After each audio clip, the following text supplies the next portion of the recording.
Welcome students of class 6 in social studies class. Today we will read chapter 3rd of Swick's government.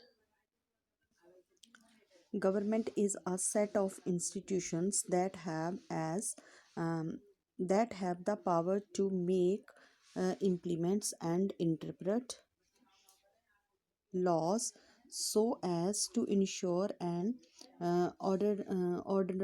orderly life. Government consists of group of peoples who are assigned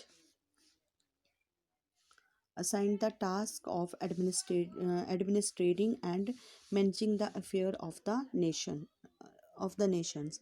मतलब कह रहे हैं जो government है वो एक institution है, मतलब सेट ऑफ इंस्टीट्यूशन है जिसके हाथ में पावर्स होती हैं। वो कानून बनाते हैं और कानूनों को लागू करते हैं, उनकी रक्षा करते हैं एक आम ऑर्डिनरी लाइफ के लिए। गवर्नमेंट कंसिस्ट मतलब गवर्नमेंट में एक ग्रुप ऑफ पीपल्स होते हैं जो कि शासन का काम संभालते हैं और जो है मतलब देश के मामले हैं उनको मैनेज करते हैं। Since the time early human begins living together,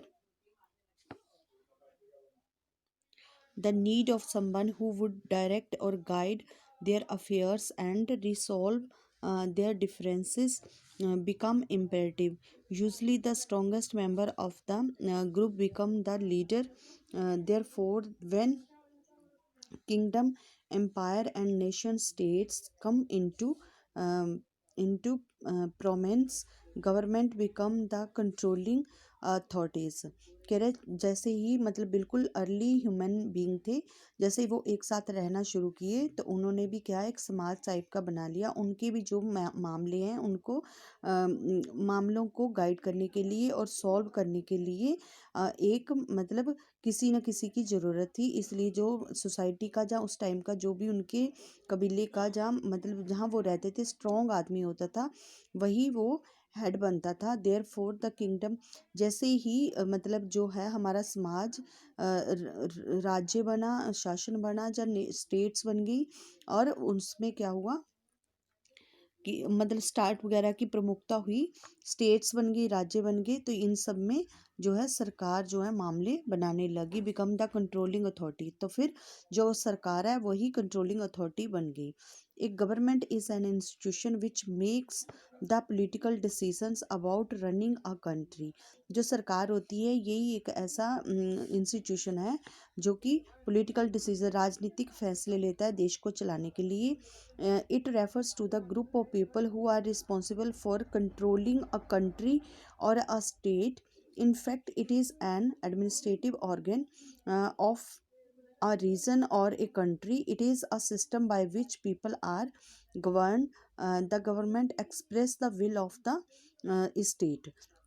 जो सरकार होती है ये पीपल के प्रति रिस्पॉन्सिबल होती है। ये देश को कंट्रोल कर देश या स्टेट को कंट्रोल करती है, उन पे शासन करती है और ये क्या करती है मतलब अपने क्षेत्र जहाँ अपने देश पर शासन करती है सरकार। It is the system by which people are governed.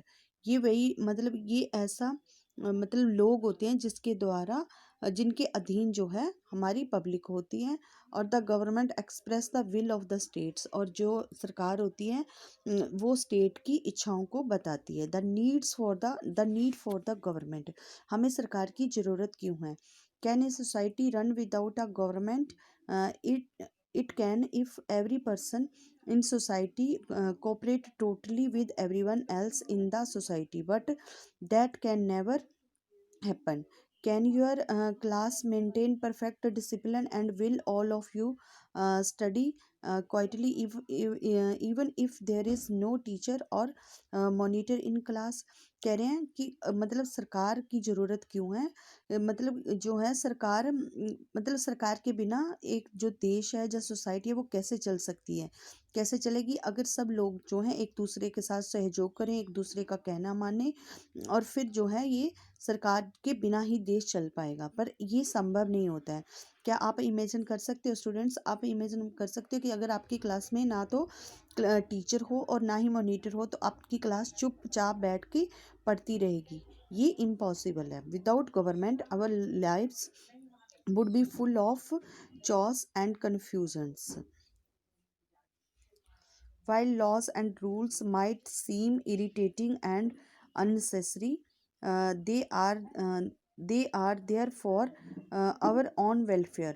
कह रहे हैं अगर मतलब सरकार नहीं होगी तो उसके बिना हमारे जो देश है जहाँ राज्य है उसमें अराजकता फैल जाएगी और कन्फ्यूज़न हो जाएगी। जो रूल्स हैं जो मतलब कानून हैं वो हमें इरिटेट करेंगे और अननेसेसरी से लगेंगे, मतलब बेमतलब के ही लगेंगे। और ये जो ये जो कानून और रूल होते हैं ये हमारे कल्याण के लिए होते हैं। The government is thus needed to ensure that the requirements of the people residing within the country or territory are fulfilled। It acts on the behalf of the peoples by taking the important decisions and implementing these among all peoples within its territory।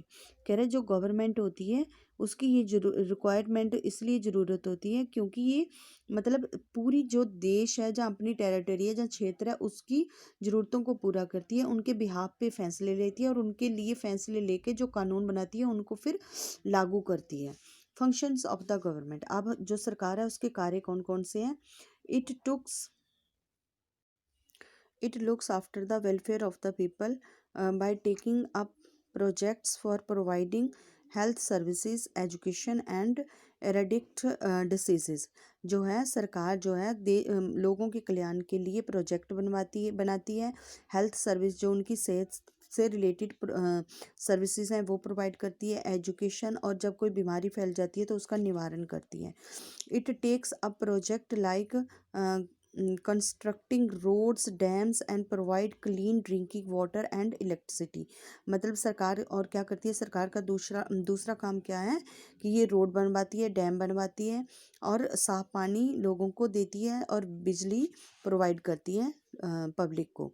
It protects the country from any sort of internal and external attacks. मतलब जो सरकार है देश की बाहरी और आंतरिक हमलों से रक्षा करती है। It maintains good friendly and peacefully relation with neighbouring countries. सरकार दूसरे देशों के साथ मित्रतापूर्वक और शांतिपूर्वक रिलेशन जो है मेंटेन करती है। नेक्स्ट फंक्शन है it frames law, maintain law and order, punishes those who do not abide by the law. मतलब जो सरकार है वो लॉ बनाती है, उनको मेंटेन करती है और उन लोगों को सज़ा देती है जो इसमें अधीन नहीं, जो कानून के अधीन नहीं रहना चाहते। नेक्स्ट फंक्शन जो है गवर्नमेंट का है it removes poverty, unemployment, discrimination and inequality from the country. मतलब सरकार जो है देश में से गरीबी, बेरोजगारी और भेदभाव और असमानता की जो भावनाएं हैं उनको ख़त्म करती है।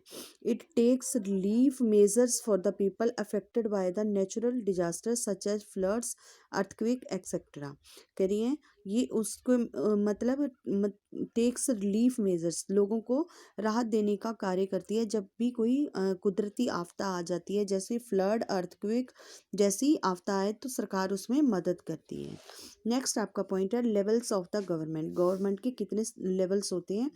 Our country India is divided into 29 states and 7 union territories. अब बेटा ये जो है हमारी स्टेट्स हैं ये 28 हो गई हैं और 9 यूनियन टेरिटरीज हो गई हैं, क्योंकि JNK को स्टेट का दर्जा हटा के उसको 2 यूनियन टेरिटरीज में बदल दिया गया है। जम्मू एंड कश्मीर को और लद्दाख को अलग यूनियन टेरिटरी बना दिया गया है। Each state is further subdivided into districts for the purpose of administration। The government in India operates at 3 levels। जो सरकार है वो 3 लेवल्स पे मतलब कार्य करती हैं। जो स्टेट्स होती हैं उसको डिस्ट्रिक्ट में डिवाइड कर दिया जाता है ताकि उनका जो शासन है वो सही से लोगों को सही से मेंटेन, लॉ और ऑर्डर सही से मेंटेन किया जा सके, उनका ध्यान रखा जा सके। अब जो सरकार है उसके तीन लेवल्स हैं। फर्स्ट है सेंटर, और जिसको हम यूनियन गवर्नमेंट भी कहते हैं। Union government is located at new Delhi. It takes decisions for the entire country, looks after security issues and maintain diplomatic relations with other countries of the world. जो central सरकार होती है वो दिल्ली में, मतलब उसका जो मतलब वो दिल्ली में होती है, रहती है। और it takes decision for the entire country, ये सारे देश के लिए डिसीजंस लेती है और देश की सिक्योरिटी को देखती है। और जो कूटनीतिक रिलेशन दूसरे देशों के साथ बनाने होते हैं, जब दुनिया में दूसरे देशों के साथ जो रिलेशन बनाते हैं उसको हमारी सेंट्रल सरकार जो देखती है। दूसरा लेवल है the state government. The next level of a government looks after the needs of the people residing in the states। मतलब जो लोग अपने अपने राज्य में, जिस राज्य में रहते हैं, और दूसरे लेवल की जो स्टेट गवर्नमेंट है उनके हितों को देखती है। The local problems of the village are looked after by the village government. The government at the third level की जो सरकार होती है वो होती है आपकी पंचायत राज बोल लो, या फिर जो शहर होते हैं उनमें म्यूनसिपलिटी कॉरपोरेशंस जो होती हैं। तो ये जो आपकी लोकल प्रॉब्लम्स होती है ये आपकी विलेज पंचायत देखती है। इस तरह आपके जो तीन लेवल्स हैं वो हो गया centre government, state government and village government. Next है आपका वेरियस फॉर्म्स ऑफ गवर्नमेंट। अब जो है सरकार की और कौन कौन सी फॉर्म्स होती हैं। Over the past 5000 years human beings have tried various forms of government. The earliest form of government various forms of the government. The earliest form of the government was probably that of the tribal chieftains over their tribes. There were followed by the monarchies and then democracy. Let us look at the some form of the government present in the world today। कह रहे 5000 साल पहले जब इंसान जो है मतलब पहले तो जो जंगलों में लोग रहते थे, फिर वो थोड़े इकट्ठे होकर रहने लगे तो उनमें भी गवर्नमेंट बनने लग गई। जो पहली बिल्कुल अर्लीस्ट फॉर्म ऑफ गवर्नमेंट थी वो कौन थी, मोनार्की, और फिर बाद में डेमोक्रेसी। कह रहे जो आज की है, let us look at the some of the form of government. आज के टाइम में जो हमारी गवर्नमेंट्स हैं उनको देखते हैं। फर्स्ट है आपका monarchy. In monarchy the head of the royal family is the head of the nation. The monarch और the king or queen is succeeded by his or his or her closest relatives, mostly the eldest son in the hereditary succession. Monarchy form of government was strengthened by the divine rights theory, which considered king to be the representative of the god on the earth. In this system, the monarch takes decisions and runs the government with the help of a small group of ministers and advisors। कह रहे हैं जो monarchy होती है उसमें क्या होता है, जो रॉयल फैमिली का हेड होता है, रॉयल फैमिली में जो मतलब राजा या रानी का बड़ा बेटा होता है उसको जो है मतलब राजा बना दिया जाता है। जो रॉयल फैमिली होती है उसी का जो है मतलब बड़ा इंसान होता है वही राजा होता है, वही पूरे देश को चलाता है। जो मोनार्की जो टाइप की गवर्नमेंट है इसको हम दिव्य दिव्य अधिकार होते हैं। इसको क्यों कहा जाता है, क्योंकि ये कहा जाता है कि जो धरती पर भगवान का दूसरा रिप्रेजेंटेटिव है वो कौन है, राजा है। मोनार्की गवर्नमेंट में जो सारे डिसीजन हैं वही राजा या रानी ही लेते हैं और उसका एक स्मॉल मतलब छोटा सा मंत्रीगण होता है जो उसकी सलाहकार होते हैं और उसकी काम राज्य के काम में मदद करते हैं। सेकंड टाइप है, second form of government है dictatorship। in the dictatorship people have no right and all the powers rest in the hands of the man। Second type की जो डिक्टेटरशिप फॉर्म की गवर्नमेंट है इसमें सारी पावर्स एक ही इंसान के हाथ में होती है और जनता जो होती है, लोग जो होते हैं उसके हाथ में कोई पावर नहीं होती है। The common people have no right to say anything in such a government. जो आम आदमी होता है उस ऐसी इस प्रकार की गवर्नमेंट में कुछ नहीं कह सकता। No election are held, all powers lies within the ruling group of the dictator who can run as long as they are able to hold on to power। People have no freedom of expression under this system of governance. मतलब जो dictatorship type की government होती है उसमें लोगों के हाथ में कुछ नहीं होता है, कोई पावर्स नहीं होती है, वो राज्य के डिसीजंस में कोई बोल भी नहीं सकते हैं। सारी जो पावर्स होती हैं, पॉलिसीज होती हैं, वो सारी डिक्टेटर ही बनाता है और वो अपने हिसाब से अपने देश को चलाता है। और लोगों को कोई भी आज़ादी नहीं होती है कि अपने विचारों को प्रकट किया जाए और अपने सिस्टम में कुछ बोल सके। जो हिटलर था, अडोल्फ हिटलर था, ये जर्मनी का एक डिक्टेटरशिप का उदाहरण है। Adolf Hitler of Germany was one such dictator who plunged the world into second world war. कह रहे हैं जो अडोल्फ हिटलर था ये जर्मनी का एक डिक्टेटर था। ये इसी प्रकार का मतलब इसी प्रकार की जो जर्मनी में सरकार की उदाहरण थी डिक्टेटरशिप टाइप की। ये एक ऐसा डिक्टेटर था जिसने सारी दुनिया को दूसरे वर्ल्ड वॉर में झोंक दिया था। Third form of government is democracy. In a democracy people are the supreme. मतलब डेमोक्रेसी में लोग ही सुप्रीम होते हैं। It is the people who give the government the power to make decisions and enforce law.